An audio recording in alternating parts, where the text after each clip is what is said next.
کہ ہر ملک میں مظاہرے ہوتے رہے، لیکن جب تک کہ ان کا جی نہیں بھرا، انہوں نے اس ملک کی جان نہیں چھوڑی۔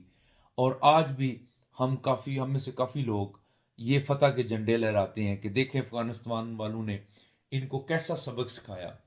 لیکن میری رائے اس سے مختلف ہے تھوڑی، معذرت کے ساتھ۔ میں سمجھتا ہوں کہ افغانستان والوں نے ان کو کوئی سبق نہیں سکھایا۔ حقیقت یہ تھی کہ انہوں نے افغانستان کو تباہی کے اس دانے تک پہنچا دیا، اور پہنچا کر آئے کہ جہاں سے اس کو نکلتے نکلتے ابھی 50 سال لگ جائیں گے۔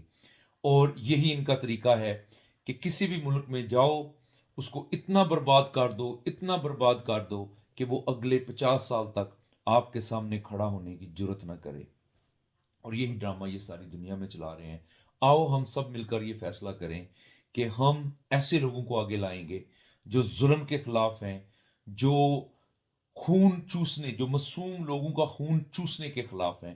اور جب بھی ان کا ملک یا ان کی فوج یا ان کی حکومت کسی انسان کے خلاف، کسی نہتے انصاف، کسی معصوم انسان کے خلاف ظلم کرنے کی کوشش کرے گی، وہ لوگ پارلیمنٹ میں اور حکومت میں سیسا پلائی دیوار بن جائیں گے اس ظلم کے خلاف۔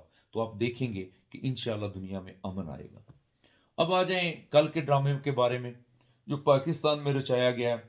میں تو اس کے بارے میں کوئی خاص بات نہیں کہنا چاہتا، کیونکہ میرا فرم بلیو ہے کہ یہ ایک ٹوپی ڈرامہ جان بوجھ کر چلایا جا رہا ہے، جس میں لوگوں کو شو کرنے کی کوشش کی جا رہی ہے، خوف دلانے کی کوشش کی جا رہی ہے کہ لک جو ہم طاقتور لوگ چاہیں گے وہی ہوگا، تمہاری کوئی وقت نہیں ہے۔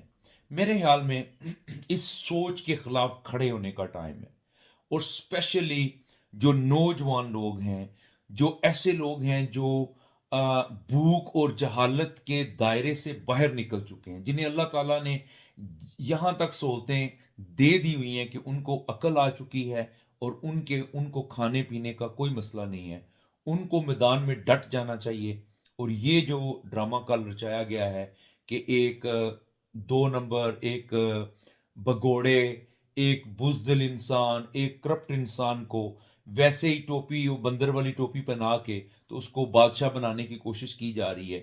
یہ کوئی، آپ دیکھ لیں کل جلسے میں جو حالات تھے کہ غریب اور مجبور لوگوں کو اکٹھا کیا گیا تھا۔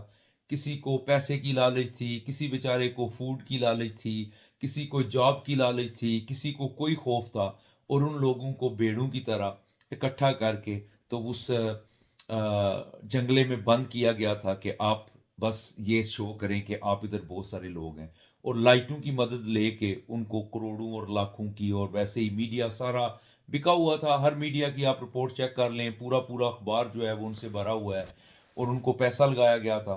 لیکن خیر پریشانی والی کوئی بات نہیں ہے، یہ جھوٹ ہے، عوام ان کے اصل چہرے پہچان چکی ہے۔ لہٰذا اگر آپ لوگ اپنے ضمیر کے مطابق ڈٹے رہے تو یقین کریں کہ ان کو منہ کی کھانی پڑے گی۔ اس کا سب سے اہم ذمہ داری وہ نوجوانوں پہ ہے۔ آپ دیکھ لیں کہ ادھر جتنے بھی نوجوان آئے ہوئے تھے، گو کہ وہ کسی مجبوری یا کسی بھی وجہ سے ادھر آئے ہوئے تھے، لیکن وہ عمران خان کے نعرے لگا رہے تھے، اور وہ کہہ رہے تھے کہ یہ چور آ گیا ہے۔ لیکن کچھ بزرگ جو بیچارے پرانے زمانے کے تھے، ان کی سوچیں واقعی ابھی پچھلی صدی میں ہیں، اور وہ انہوں نے بلایا پھسلایا ہوگا، کوئی گلیوں نالیوں کی لالچیں دی ہوں گی، تو وہ چند شاید لوگ ہوں گے۔ باقی ادھر کوئی ایسا جوش یا جذبہ میرا نہیں خیال کہ جو مجھے نظر آیا ہو کہ جو میں آپ کے ساتھ شیئر کر سکوں۔ لوگوں کی، بیچاروں کی مجبوریاں تھیں جو ادھر رل رہی تھی، اور اس کو جوش اور جذبہ نہیں کہہ سکتے، اس کو ایک لیڈرشپ نہیں کہہ سکتے۔ لیڈر وہی ہوتا ہے جس کی محبت لوگوں کے دلوں میں سمو جائے، اور جب وہ لوگوں سے اس کو دور ہٹایا جائے تو لوگ اس کے لیے دن رات دعائیں کر رہے ہوں۔ وہ لیڈر کون ہے؟ وہ آپ کے سامنے ہے۔ انشاءاللہ وہی لیڈر ہے پاکستان کا، اور نوجوان نسل کا وہی لیڈر ہے، وہی اس ملک کو آگے لے کے جائے گا۔ دعاؤں میں یاد رکھیے گا۔ اللہ حافظ۔